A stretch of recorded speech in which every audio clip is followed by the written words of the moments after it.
I'm going to hold your virtual hand while I tell you this.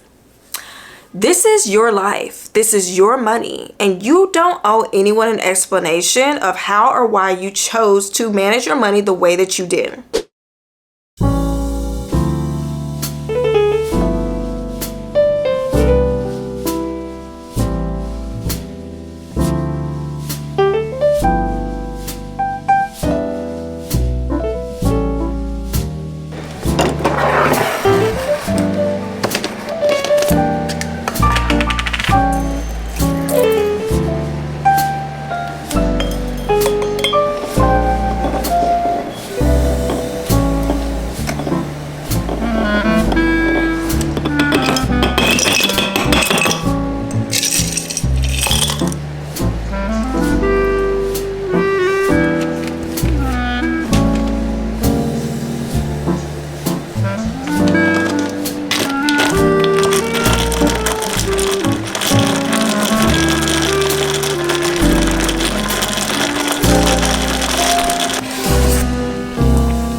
What's up, y'all, and welcome back. First video of 2025. I still have the mic that is not plugged into anything, but I just like the aesthetic of things. So we are going to kickstart this year off talking about the things that we are not going to do this year when it comes to money. These are things that I am specifically not going to be doing, and they all come from learning from my past. I'm not going to call them mistakes, but experiences. So getting right into it, number one, we are not going to not personalize money strategies. Whatever someone is sharing, whether online or in person, those things are suggestions. They are not requirements. No matter how it is dressed up. I don't care if they're talking about, I don't know who this is for, but XYZ. If you want an XYZ, this is the already done for you strategy. Doobie-doobie-doo. And I say that because we all have different goals, different circumstances, different preferences, etc. And so you cannot expect for something to work for you, especially when it comes to money strategies, if you copy and paste those things. And anytime you are looking at what someone else is doing financially, you have got to take certain things into consideration. They may have a dual income, and maybe you're single income. Maybe, you know, they only have one child and you have 2 to 3 kids. Those things are going to matter when it comes to you taking certain strategies or money tips and advice from whoever, including me as well. And one thing that I always say is really surprising when I was talking to people, mainly coaching, the main thing that was coming up was that people were not allowing themselves to personalize the things that, or the tips or strategies that they were getting from other people that they were following, or maybe from a family member or a friend or whoever was giving them this advice. And I think that it goes back to fear. Fear because they have the evidence of their past experiences telling them that they don't make the best financial decisions. And then if you see someone else doing certain things financially that maybe you want to do, of course you put more trust in what they've got going on because the evidence points to them knowing what they're doing. But I say that this life is your life, and I'm going to say this throughout this entire video.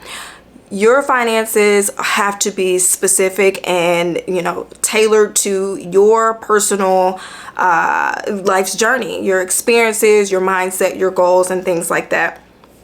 You cannot copy and paste from someone else and expect it to work. And I honestly believe that the best thing that I ever did for my financial journey was believe in myself enough to make adjustments to the things that I was reading online and I was trying to implement within my financial strategy.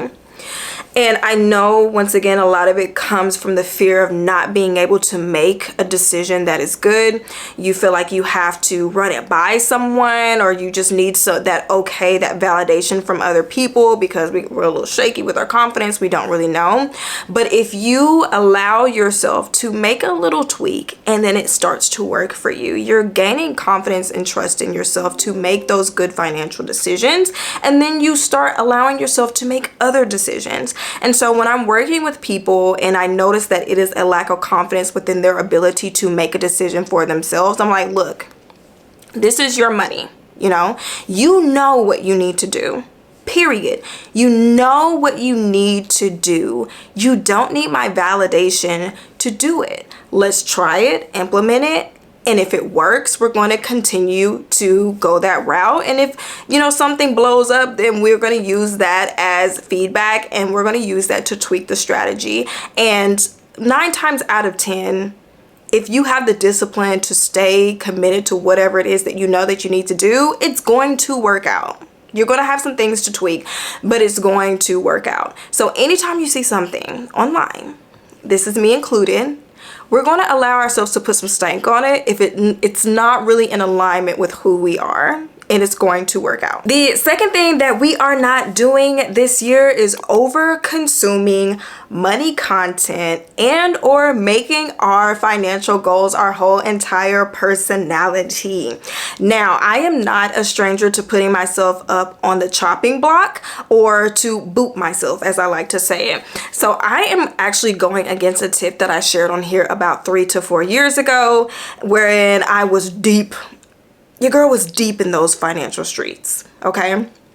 And literally, all I was consuming and all I talked about with people, it was surrounding money. It's like I had no other personality outside of what I was trying to accomplish financially. And obviously, when you are too neck deep into something, as humans, we tend to burn out. And I was burnt out for about 2 years. Burnt to a crisp, like crispy black bacon burnt out. Because I was not allowing myself to take interest in other things or have other hobbies outside of budgeting, saving money, and paying off debt.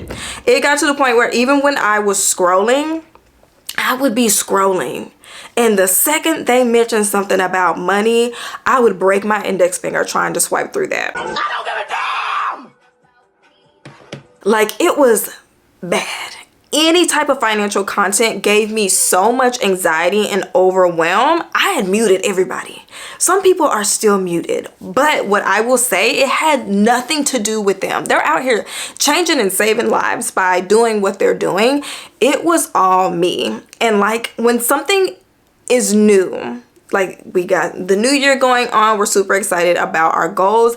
It's really easy to become obsessed with whatever it is that we are trying to achieve, so much so that our life is revolving around that. And like I said before, we are humans. Eventually, when you got too much of something going on, it becomes monotonous. You don't have a healthy balance of anything else. You are going to burn out. It's kind of like if you eat something like a cheeseburger. Let's say you've been eating a cheeseburger for 2 weeks straight. Eventually, you're going to get to a point where you lose the taste for the cheeseburger. You don't want to look at a cheeseburger. You don't want to smell a cheeseburger. You don't want to think about a cheeseburger. And it may take you years to develop a taste for a cheeseburger again. Or you may not ever want to pick up a cheeseburger again. So this year, even though you're super excited, think balance. Like, throw in some of those high maintenance vlog girlies if you're a YouTuber or a person, a consumer on YouTube. Don't just stick to one specific niche. Kind of like balance it out. We've got so many different moving parts to ourselves. Some parts of us don't make sense because they kind of like contradict one another. But make sure that you are still hitting on those different parts. Stepping away from money, both as a creator and a consumer, did come with its cons, okay? I was not learning new things because I was not creating that type of content. And so I'm not stretching myself and challenging myself to learn new things that will help me in the long run. And I was not being mindful of my money habits anymore. I was kind of just riding on the system that I had created before. I was on autopilot. I did not want to deal with it. So I wasn't really hands-on when it came to my money, and my motivation to achieve something financially had plummeted because watching other people still being immersed within that community, not too immersed, but kind of immersed into that community, it did hype me up. Seeing other people hit their goals and learning things from other people, it kind of helped me to stay motivated when it came to my money goals. So if I can help you avoid financial burnout, I am going to shout this tip from the mountaintops. All right, third thing that we are not going to be doing this year, and I believe that this is one of the most important of the three, is over-explaining our financial decisions. I'm going to hold your virtual hand while I tell you this. This is your life. This is your money, and you don't owe anyone an explanation of how or why you chose to manage your money the way that you did. I think we get a little too invested in people's lives and the decisions that they make. And I understand that is the way social media works, but I've always taken like this position on things when it comes to money. If you are actively working to improve your finances, then that is all that matters. The pace doesn't matter. The goal doesn't matter. The route doesn't matter. It does not matter how much you've invested in whatever it is that you're trying to do. That does not matter. All that matters is that you are actively working to improve your financial situation. And I feel like if that is the main goal, no one should have anything to complain about. I know that people do, but no one should have anything to nitpick about. And let's look at a case study, like a little example. Person A saved up $2,000 and they used it on a vacation. Good for them for using the money the way that they would like. Person B also saved up $2,000 and they used it to pay off a credit card. Also, hand claps to them. That is amazing. I don't think one is better than the other. I'm going to be completely honest. I don't think one is better than the other, and I'm going to explain why. Both people saved up money. And in today's climate, that's not a small feat. It's not easy to be able to have the discipline, the motivation, and the means to set money aside, to have extra money to set aside and not touch it and reach that goal that they had. That's amazing. That's amazing. There's a lot that goes into that. And then both of them decided the best way to use that money for them and their life and their mindset and their goals and whatever it is that they want to do, whatever else. They used their money the way that they wanted to use the money that they saved for that specific intent. You don't get to tell someone where their values should lie. Including me. I don't get to tell you where your values should lie. And some of y'all know, like, I really do love and enjoy observing people, not like as a creep, but just trying to understand why people behave the way that they do. Why do they think the way that they think? And I tend to more so do it online because I'm not around people in the physical to kind of study and observe.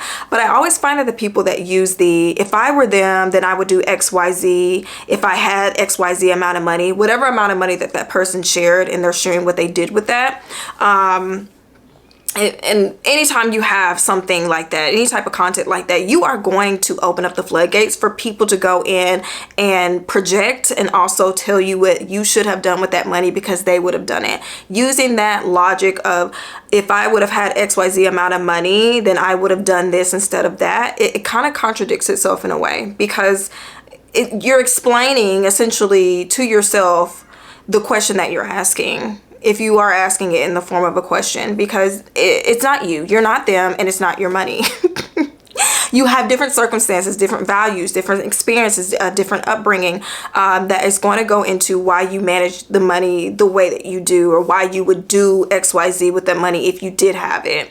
And I just try to have empathy on both sides because I understand both sides. So no matter what side you are on whatever side of the coin, I encourage you to have a little empathy this year when it comes to that, but also know that you don't owe anyone a dang thing when it comes to what you are doing with your money. You know what you're doing, you know your goals. As long as you have discipline and you're actively working to improve your life in whatever way that works for you, kudos to you. Good for you. I pray that you continue on and have confidence in whatever decision that you make. And if you need to stay quiet about your decisions, if you're one of those people, I totally understand why. But yeah, anyway, those are the things that we are not going to be doing when it comes to money in 2025. Leave me down below some more things that you are not doing anymore when it comes to this new year, and I will catch you guys in the next one.